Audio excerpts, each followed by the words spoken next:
133 ವರ್ಷಗಳಿಂದ ರಾಜಧಾನಿ ಬೆಂಗಳೂರಿನಲ್ಲಿದ್ದಂಥ ಅತ್ಯಂತ ಹಳೆಯ ಪೊಲೀಸ್ ಠಾಣೆಯೊಂದು ಇತಿಹಾಸದ ಪುಟವನ್ನು ಸೇರ್ತಾ ಇದೆ. ಹಾಗಾದರೆ ಅದು ಯಾವ ಸ್ಟೇಷನ್ ಅಂತಂದರೆ ಏನು ಶೇಷಾದ್ರಿಪುರಂ ಪೊಲೀಸ್ ಠಾಣೆ ಈಗ ಏನು ಸಂಪೂರ್ಣವಾಗಿ ಡೆಮಾಲಿಷನ್ ಆಗಿ ಹೊಸ ಠಾಣೆಯಾಗಿ ನಿರ್ಮಾಣ ಆಗೋದಕ್ಕೆ ಸಿದ್ಧ ಆಗ್ತಾ ಇರ್ತಕ್ಕಂಥದ್ದು. ಶೇಷಾದ್ರಿಪುರಂ ಪೊಲೀಸ್ ಠಾಣೆ ಪ್ರಮುಖವಾಗಿ 3 ವಿಚಾರಗಳಿಗೆ ಇತಿಹಾಸದ ಪುಟಗಳಲ್ಲಿ ದಾಖಲಾಗುತ್ತೆ. ಅದರಲ್ಲಿ ಪ್ರಮುಖವಾಗಿ ರಾಜಧಾನಿಯ ಅತ್ಯಂತ ಹಳೆಯ ಪೊಲೀಸ್ ಸ್ಟೇಷನ್ ಅಂದರೆ ಬ್ರಿಟಿಷರ ಕಾಲದಿಂದಲೂ ಇದ್ದಂಥ ಸ್ಟೇಷನ್. ಇದರ ಸ್ಥಾಪನೆ 1892ರಲ್ಲಾಗುತ್ತೆ. ಅಲ್ಲಿಂದ ಇಲ್ಲಿವರೆಗೂ ಸೇವೆಯನ್ನು ನೀಡಿದ್ದಂಥ ಶೇಷಾದ್ರಿಪುರಂ ಪೊಲೀಸ್ ಠಾಣೆಯನ್ನು ಸದ್ಯ ಅದರ ಸ್ಥಿತಿಯನ್ನು ಅರಿತು ಅದು ಇಲ್ಲಿ ಠಾಣೆಯನ್ನು ನಡೆಸಲಿಕ್ಕೆ ಯೋಗ್ಯ ಅಲ್ಲ ಅಂತೇಳಿ ಅದನ್ನು ಡೆಮಾಲಿಷನ್ ಮಾಡಿ ಅದೇ ಸ್ಥಳದಲ್ಲಿ ಹೊಸ ಪೊಲೀಸ್ ಠಾಣೆಯನ್ನು ಕಟ್ಟಲಾಗುತ್ತೆ.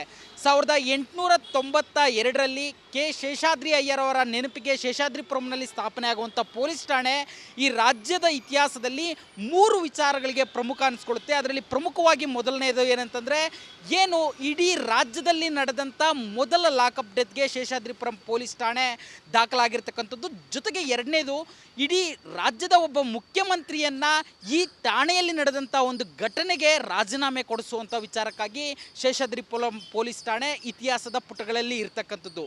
ಮೊದಲನೇದಾಗಿ 1956ರಲ್ಲಿ ಏಕೀಕರಣಗೊಂಡಂತಹ ಕರ್ನಾಟಕದ ಮೊದಲ ಮುಖ್ಯಮಂತ್ರಿಯಾಗಿ ಎಸ್ ನಿಜಲಿಂಗಪ್ಪ ಆಯ್ಕೆ ಆಗಿರ್ತಾರೆ.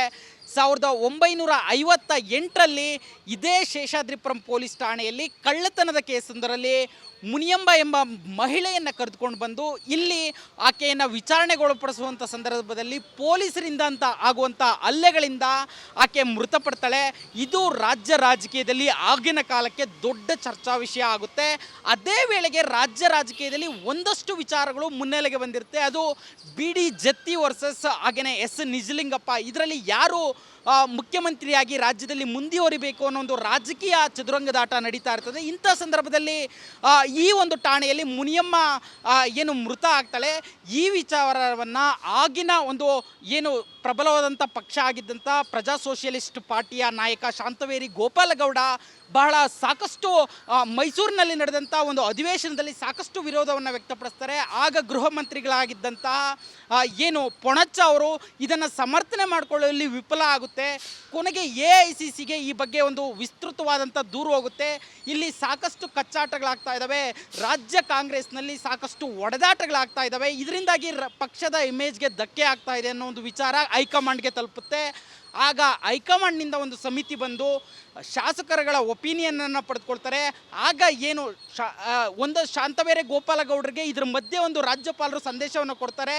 ನೀವು ಏನು ಈ ಸಂದರ್ಭದಲ್ಲಿ ಏನು ಎಸ್ ನಿಜಲಿಂಗಪ್ಪ ರಾಜೀನಾಮೆಯನ್ನು ಕೊಡ್ತಾ ಇದ್ದಾರೆ, ಈ ಸಂದರ್ಭದಲ್ಲಿ ನೀವು ಮುಖ್ಯಮಂತ್ರಿಗಳಾಗಿ ಅಂತೇಳಿ ಶಾಂತವೇರಿ ಗೋಪಾಲಗೌಡರಿಗೆ ಒಂದು ರಾಜ್ಯಪಾಲರು ಆಹ್ವಾನ ಕೊಟ್ಟರು ಕೂಡ ಶಾಂತವೇರಿ ಗೋಪಾಲಗೌಡರು ಈ ವಿಚಾರವನ್ನು ತಿರಸ್ಕೃತ ಮಾಡ್ತಾರೆ. ಯಾಕಂತಂದರೆ ಒಬ್ಬ ವಿರೋಧ ಪಕ್ಷದಲ್ಲಿ ಇರಬೇಕಾದ್ರೆ ಅಥವಾ ಆಡಳಿತವನ್ನು ನಡೆಸಬೇಕಾದಂಥ ಸಂಖ್ಯಾಬಲವನ್ನು ಈ ರಾಜ್ಯದ ಜನರು ನನಗೆ ಕೊಟ್ಟಿಲ್ಲ, ಹೀಗಾಗಿ ನಾನು ಮುಖ್ಯಮಂತ್ರಿ ಆಗಲಾರೆ ಅಂತೇಳಿ ಶಾಂತವೇರಿ ಗೋಪಾಲಗೌಡರು ರಾಜ್ಯಪಾಲರಿಗೆ ತಿರುಗಿಸಿ ಪತ್ರವನ್ನು ಬರೆಯುವಂಥದ್ದು. ಇದು ಸಹ ಸಾಕಷ್ಟು ರಾಜಕಾರಣಿಗಳಿಗೆ ಮಾದರಿಯಾಗುವಂಥ ನಡೆಯನ್ನು ಶಾಂತವೇರಿ ಗೋಪಾಲಗೌಡರು ತೆಗೆದುಕೊಳ್ಳುವಂಥದ್ದು. ನಂತರ ಬಿ ಡಿ ಜತ್ತಿಯವರು ಮುಖ್ಯಮಂತ್ರಿಗಳಾಗ್ತಾರೆ. ಅದಾದ ಬಳಿಕ ಪುನಃ 1962ರಲ್ಲಿ ಏನು ಎಸ್ ನಿಜಲಿಂಗಪ್ಪ ಮುಖ್ಯಮಂತ್ರಿಯಾಗಿ ರಾಜ್ಯದ ಮಾದರಿ ಮುಖ್ಯಮಂತ್ರಿಗಳಲ್ಲಿ ಒಬ್ಬರು ಅನಿಸ್ಕೊಳ್ಳುವಂಥದ್ದು. ಇಷ್ಟೆಲ್ಲ ಕಥೆಗಳ ನಡುವೆ ಏನು ರಾಜ್ಯದ ಒಬ್ಬ ಮುಖ್ಯಮಂತ್ರಿಯನ್ನು ಮೊದಲಿಗೆ ರಾಜೀನಾಮೆ ಕೊಡುವಂತೆ ಮಾಡಿದ ಮತ್ತು ಮೊದಲ ಲಾಕಪ್ ಡೆತ್ಗೆ ಸಾಕ್ಷಿಯಾದಂಥ ಶೇಷಾದ್ರಿಪುರಂ ಪೊಲೀಸ್ ಠಾಣೆ ಸದ್ಯ ಇನ್ನು ಇತಿಹಾಸ ಮಾತ್ರ. ವಿಡಿಯೋ ಜರ್ನಲಿಸ್ಟ್ ಹರಿಪ್ರಸಾದ್ ಜೊತೆ ನಾಗರಾಜ್ BF ಚಂದ್ರ, ರಿಪಬ್ಲಿಕ್ TV ಕನ್ನಡ, ಬೆಂಗಳೂರು. 133 ವರ್ಷಗಳಿಂದ ರಾಜಧಾನಿ ಬೆಂಗಳೂರಿನಲ್ಲಿದ್ದಂಥ ಅತ್ಯಂತ ಹಳೆಯ ಪೊಲೀಸ್ ಠಾಣೆಯೊಂದು ಇತಿಹಾಸದ ಪುಟವನ್ನು ಸೇರ್ತಾ ಇದೆ.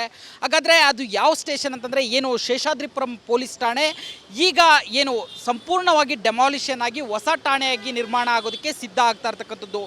ಶೇಷಾದ್ರಿಪುರಂ ಪೊಲೀಸ್ ಠಾಣೆ ಪ್ರಮುಖವಾಗಿ 3 ವಿಚಾರಗಳಿಗೆ ಇತಿಹಾಸದ ಪುಟಗಳಲ್ಲಿ ದಾಖಲಾಗುತ್ತೆ. ಅದರಲ್ಲಿ ಪ್ರಮುಖವಾಗಿ ರಾಜಧಾನಿಯ ಅತ್ಯಂತ ಹಳೆಯ ಪೊಲೀಸ್ ಸ್ಟೇಷನ್ ಅಂದರೆ ಬ್ರಿಟಿಷರ ಕಾಲದಿಂದಲೂ ಇದ್ದಂಥ ಸ್ಟೇಷನ್. ಇದರ ಸ್ಥಾಪನೆ 1892ರಲ್ಲಾಗುತ್ತೆ. ಅಲ್ಲಿಂದ ಇಲ್ಲಿವರೆಗೂ ಸೇವೆಯನ್ನು ನೀಡಿದ್ದಂಥ ಶೇಷಾದ್ರಿಪುರಂ ಪೊಲೀಸ್ ಠಾಣೆಯನ್ನು ಸದ್ಯ ಅದರ ಸ್ಥಿತಿಯನ್ನು ಅರಿತು ಅದು ಇಲ್ಲಿ ಠಾಣೆಯನ್ನು ನಡೆಸಲಿಕ್ಕೆ ಯೋಗ್ಯ ಅಲ್ಲ ಅಂತೇಳಿ ಅದನ್ನು ಡೆಮಾಲಿಷನ್ ಮಾಡಿ ಅದೇ ಸ್ಥಳದಲ್ಲಿ ಹೊಸ ಪೊಲೀಸ್ ಠಾಣೆಯನ್ನು ಕಟ್ಟಲಾಗುತ್ತೆ. 1892ರಲ್ಲಿ ಕೆ ಶೇಷಾದ್ರಿ ಅಯ್ಯರ್ ಅವರ ನೆನಪಿಗೆ ಶೇಷಾದ್ರಿಪುರಂನಲ್ಲಿ ಸ್ಥಾಪನೆ ಆಗುವಂಥ ಪೊಲೀಸ್ ಠಾಣೆ ಈ ರಾಜ್ಯದ ಇತಿಹಾಸದಲ್ಲಿ 3 ವಿಚಾರಗಳಿಗೆ ಪ್ರಮುಖ ಅನಿಸ್ಕೊಳ್ಳುತ್ತೆ. ಅದರಲ್ಲಿ ಪ್ರಮುಖವಾಗಿ ಮೊದಲನೇದು ಏನಂತಂದರೆ ಏನು ಇಡೀ ರಾಜ್ಯದಲ್ಲಿ ನಡೆದಂಥ ಮೊದಲ ಲಾಕಪ್ ಡೆತ್ಗೆ ಶೇಷಾದ್ರಿಪುರಂ ಪೊಲೀಸ್ ಠಾಣೆ ದಾಖಲಾಗಿರ್ತಕ್ಕಂಥದ್ದು. ಜೊತೆಗೆ ಎರಡನೇದು ಇಡೀ ರಾಜ್ಯದ ಒಬ್ಬ ಮುಖ್ಯಮಂತ್ರಿಯನ್ನು ಈ ಠಾಣೆಯಲ್ಲಿ ನಡೆದಂಥ ಒಂದು ಘಟನೆಗೆ ರಾಜೀನಾಮೆ ಕೊಡಿಸುವಂಥ ವಿಚಾರಕ್ಕಾಗಿ ಶೇಷಾದ್ರಿಪುರಂ ಪೊಲೀಸ್ ಠಾಣೆ ಇತಿಹಾಸದ ಪುಟಗಳಲ್ಲಿ ಇರ್ತಕ್ಕಂಥದ್ದು. ಮೊದಲನೇದಾಗಿ 1956ರಲ್ಲಿ ಏಕೀಕರಣಗೊಂಡಂತಹ ಕರ್ನಾಟಕದ ಮೊದಲ ಮುಖ್ಯಮಂತ್ರಿಯಾಗಿ ಎಸ್ ನಿಜಲಿಂಗಪ್ಪ ಆಯ್ಕೆ ಆಗಿರ್ತಾರೆ. 1958ರಲ್ಲಿ ಇದೇ ಶೇಷಾದ್ರಿಪುರಂ ಪೊಲೀಸ್ ಠಾಣೆಯಲ್ಲಿ ಕಳ್ಳತನದ ಕೇಸೊಂದರಲ್ಲಿ ಮುನಿಯಂಬ ಎಂಬ ಮಹಿಳೆಯನ್ನು ಕರೆದುಕೊಂಡು ಬಂದು ಇಲ್ಲಿ ಆಕೆಯನ್ನು ವಿಚಾರಣೆಗೊಳಪಡಿಸುವಂಥ ಸಂದರ್ಭದಲ್ಲಿ ಪೊಲೀಸರಿಂದ ಆಗುವಂಥ ಹಲ್ಲೆಗಳಿಂದ ಆಕೆ ಮೃತಪಡ್ತಾಳೆ. ಇದು ರಾಜ್ಯ ರಾಜಕೀಯದಲ್ಲಿ ಆಗಿನ ಕಾಲಕ್ಕೆ ದೊಡ್ಡ ಚರ್ಚಾ ವಿಷಯ ಆಗುತ್ತೆ.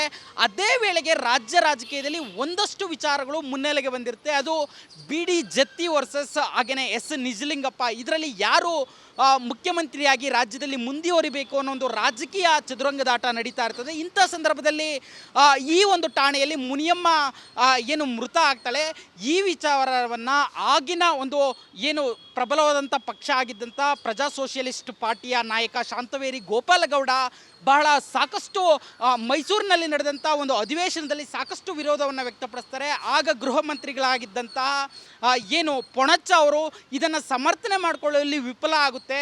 ಕೊನೆಗೆ AICCಗೆ ಈ ಬಗ್ಗೆ ಒಂದು ವಿಸ್ತೃತವಾದಂಥ ದೂರು ಹೋಗುತ್ತೆ. ಇಲ್ಲಿ ಸಾಕಷ್ಟು ಕಚ್ಚಾಟಗಳಾಗ್ತಾ ಇದ್ದಾವೆ, ರಾಜ್ಯ ಕಾಂಗ್ರೆಸ್ನಲ್ಲಿ ಸಾಕಷ್ಟು ಒಡೆದಾಟಗಳಾಗ್ತಾ ಇದ್ದಾವೆ, ಇದರಿಂದಾಗಿ ಪಕ್ಷದ ಇಮೇಜ್ಗೆ ಧಕ್ಕೆ ಆಗ್ತಾ ಇದೆ ಅನ್ನೋ ಒಂದು ವಿಚಾರ ಹೈಕಮಾಂಡ್ಗೆ ತಲುಪುತ್ತೆ. ಆಗ ಹೈಕಮಾಂಡ್ನಿಂದ ಒಂದು ಸಮಿತಿ ಬಂದು ಶಾಸಕರುಗಳ ಒಪಿನಿಯನನ್ನು ಪಡೆದುಕೊಳ್ತಾರೆ. ಆಗ ಏನು ಒಂದು ಶಾಂತವೇರಿ ಗೋಪಾಲಗೌಡರಿಗೆ ಇದ್ರ ಮಧ್ಯೆ ಒಂದು ರಾಜ್ಯಪಾಲರು ಸಂದೇಶವನ್ನು ಕೊಡ್ತಾರೆ.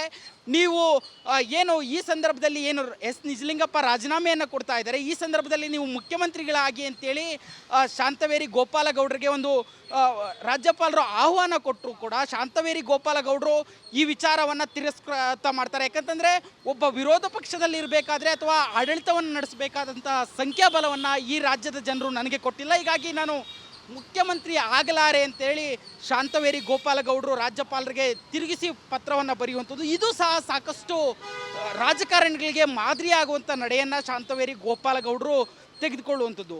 ನಂತರ ಬಿ ಡಿ ಜತ್ತಿಯವರು ಮುಖ್ಯಮಂತ್ರಿಗಳಾಗ್ತಾರೆ.